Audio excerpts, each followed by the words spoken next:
Assalamualaikum warahmatullahi wabarakatuh. Selamat sore, salam sejahtera bagi kita semua. Semoga sahabat-sahabat semua selalu dilimpahi rezekinya oleh Allah Subhanahu wa Ta'ala. Amin amin ya robbal alamin. Sore hari ini kembali bibit unggul Blitar 5758 ya. Ingin sekiranya terus berbagi sebuah pengalaman yang berkaitan dengan peralpukatan. Berkaitan peralpukatan kok ada singkong tuh Pak? Yang bener yang mana?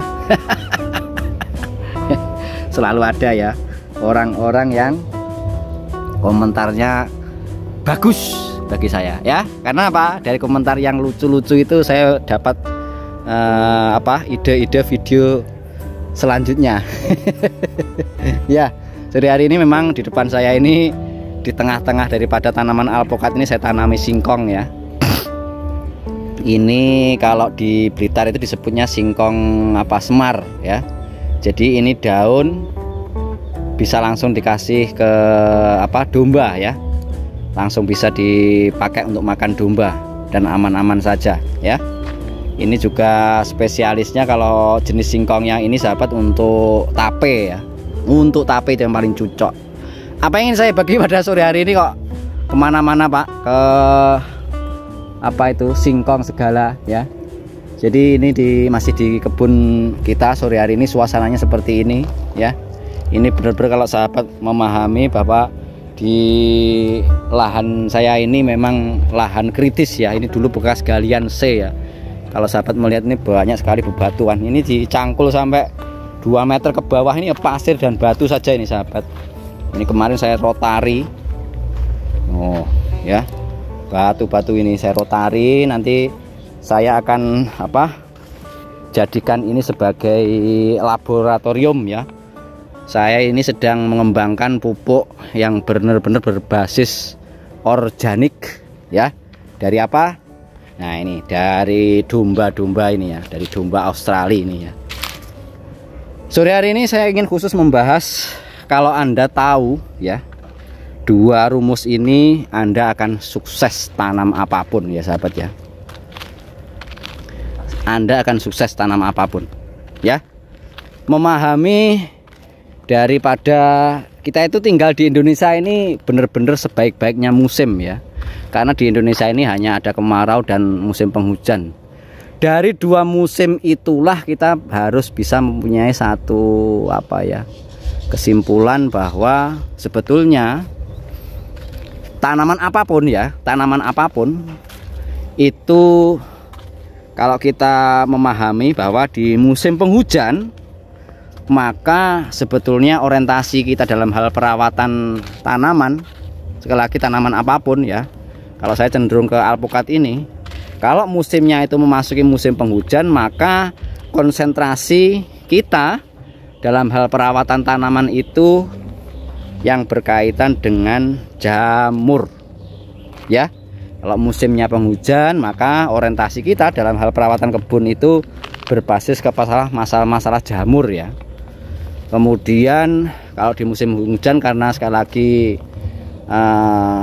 overnya air, yang tentu air penghujan itu mengandung banyak sekali nitrogen, maka pastikan sekitaran pohon itu jangan sampai ada genangan. Maka di kebun ini sudah sangat kita siapkan sedemikian hingga ini parit-parit ini memastikan mengantisipasi luapan air ya. Kalau airnya terlalu menggenang, maka ini sudah ada pembuangannya. Ini hanya sebagai sampling ya sahabat ya.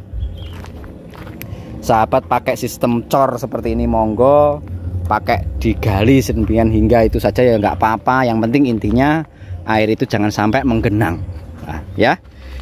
Nah kemudian kalau di musim kemarau, apa yang harus kita perhatikan, bahwa di musim kering atau musim kemarau itu dominan terhadap kutu-kutuan.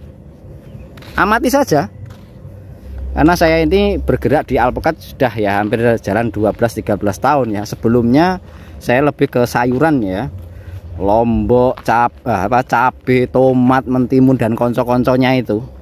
Saya itu lama dulu berkecimpung di situ. Jadi hanya memahami itu saja. Jadi kalau musim kemarau atau musim kering itu dominannya pada kutu-kutuan, baik kutu kebul, kutu-kutuan lah yang berkaitan ya, termasuk apa? Termasuk apa itu? Yes, pokoknya intinya berkaitan dengan kutu-kutuan ya. Jadi baik itu kutu kebul, kemudian ada apa itu? Cabuk ya, kutu putih yang biasa di bawah-bawah pohon.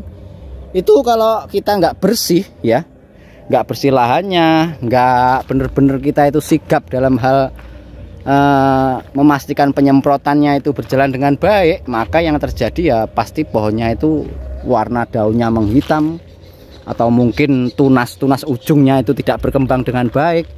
Itu merupakan kutu-kutuan ya, termasuk apa? Ulat ya.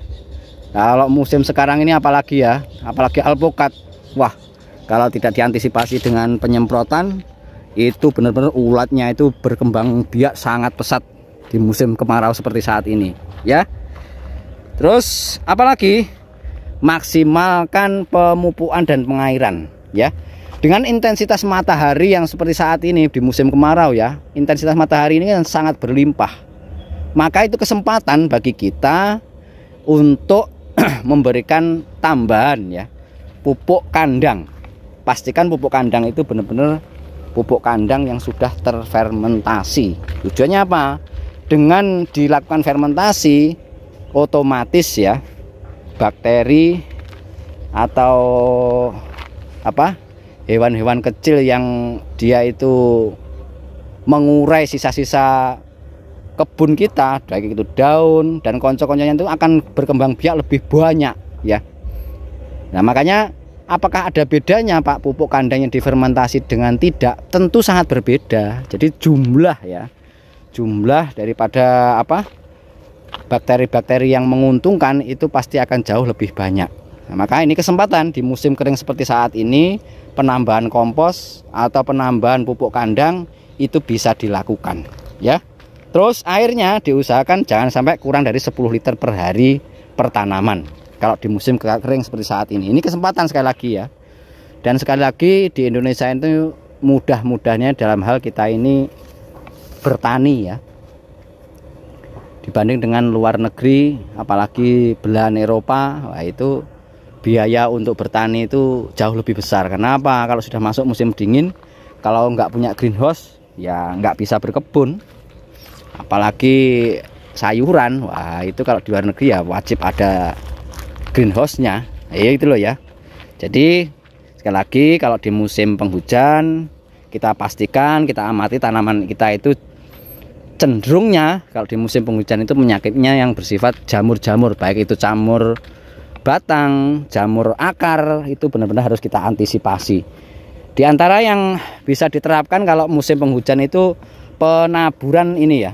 Ini apa ini? Ini warnanya kuning ini. Ini adalah sulfur atau belerang ya, yang digiling kemudian saya tebarkan di atasnya seperti ini ya. Ini termasuk untuk antisipasi berbagai macam penyakit yang lainnya. Bisa juga dikasih kapur dolomit, itu juga bisa. Jadi kalau saya sekali lagi, pemberian daripada pupuk kandang itu biasanya di awal musim penghujan dan di awal musim kemarau seperti saat ini. Ini sudah kita lakukan beberapa waktu yang lalu pemberiannya ya. Tinggal kita support untuk hari ini adalah memastikan kecukupan airnya, terkecuali bagi yang sudah memasuki fase-fase generatif seperti saat ini. Ini nih kalau nanti sudah bunganya muter lebat, maka pengairan ini akan kita jalankan lagi karena ini masih dalam fase stressing air ya. Beberapa pohon sudah bermunculan bunga-bunganya, ada sebagian yang juga sudah sangat lebat. Nanti kalau sudah bior semua pohon sudah kelihatan ngembang, maka pengairan ini akan kita jalankan lagi ya. Cuma kita atur, kalau sebelumnya kisarannya antara 10 sampai 20 liter per hari, maka nanti kalau sudah fase bunga menjadi buah, itu nanti kita akan atur, kita akan batasi ya. Ya setidaknya 5 liter ya. Itu pun tidak setiap hari dulu, sampai keluar yang namanya mentil-mentil ya. Kalau nanti sudah mentil-mentil seperti ini ya, kita tambahkan lagi airnya ya. Kita tambahkan air karena sekali lagi pentil menjadi buah yang besar itu juga sangat butuh asupan air yang tidak sedikit ya. Sekali lagi, Kalau Anda sahabat memahami dua karakter musim di Indonesia, maka penyakit semua tanaman itu sebetulnya hanya terpecah menjadi dua hal ya.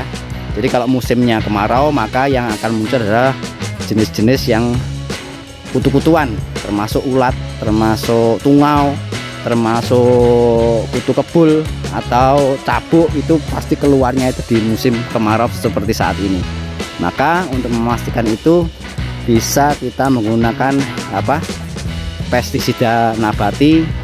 Kalau kita perlu memerlukan pestisida yang berbasis kimia, bener-bener atur waktu, safety keamanannya dipakai ya.